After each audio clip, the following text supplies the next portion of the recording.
National Herald కేసులో సోనియా గాంధీ రాహుల్ గాంధీలపై ED charge sheet. A1 గా సోనియా, A2 గా రాహుల్.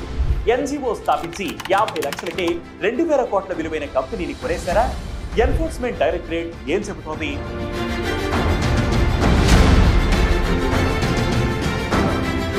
నేషనల్ హెరాల్డ్ కేసుకు సంబంధించి ఏప్రిల్ 9న first time ED money laundering act కింద సోనియా, రాహుల్ గాంధీలపై ఛార్జ్ షీట్ ఫైల్ చేసింది.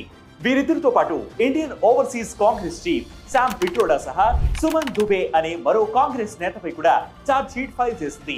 వీరు కాకుండా Kolkata based private company Tatex merchandise private limited, ఆ కంపెనీ చీఫ్ సునీల్ బాంధాని పేర్లను కూడా మెన్షన్ చేసింది.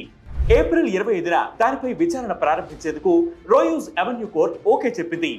అసలు మ్యాటర్ ఏంటంటే, పండిట్ జవహర్లాల్ నెహ్రూ 1937లో అసోసియేట్ జర్నల్స్ లిమిటెడ్ అనే కంపెనీ స్టార్ట్ చేశారు. ఇక నెక్స్ట్ ఇయర్ అంటే 1938లో మరికొందరు ఫ్రీడమ్ ఫైటర్స్ తో కలిసి ఇంగ్లీష్ లో నేషనల్ హెరాల్డ్, ఉర్దూలో క్యూమీ ఆవాజ్, హిందీలో నవజీవన్ అనే పత్రికలు ప్రారంభించారు. ఈ పేపర్ల పబ్లిషింగ్ బాధ్యత ఏజేఎల్ చూసుకునేది. కట్ చేస్తే 2008లో దివాలా స్థాయికి చేరడంతో వీటి పబ్లిషింగ్ ఆగిపోయింది. ఇక 2010లో కాంగ్రెస్ పార్టీ ఏజేఎల్ కి 90.21 కోట్ల రూపాయల ఇంట్రెస్ట్ ఫ్రీ లోన్ ఇచ్చింది.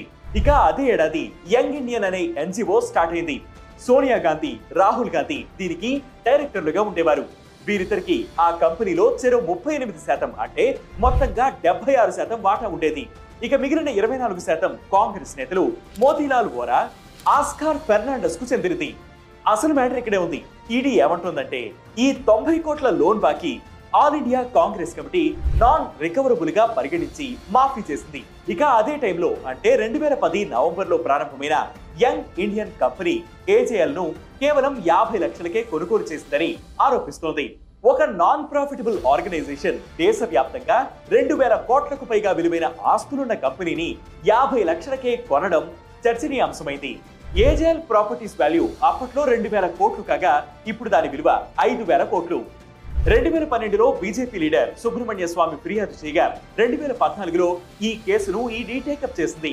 ఏజేఎల్ ప్రాపర్టీస్ ను నాన్ ప్రాఫిటబుల్ ఆర్గనైజేషన్ అయిన యంగ్ ఇండియన్ కమర్షియల్ పర్పస్ కు వాడుకున్నట్లు ఈడీ ఆరోపిస్తోంది. ఈ కేసులో 988 కోట్ల విలువైన అక్రమాస్తులను గుర్తించినట్లు ఈడీ చెబుతోంది. ఇందులో 755 కోట్ల రూపాయల విలువైన స్థిరాస్తులు, 90 కోట్ల రూపాయల విలువైన షేర్లు, రెంట్ రూపంలో 142 కోట్లు ఆర్జించినట్లు ఈడీ పేర్కొంది. ఢిల్లీ, ముంబై, ఇండోర్, పంచకుల, లక్నో అండ్ పాట్నాలోని ప్రాపర్టీస్ ను కమర్షియల్ యూజ్ కి రెంట్ కు ఇచ్చి ఆ మొత్తాన్ని వసూలు చేసిందట.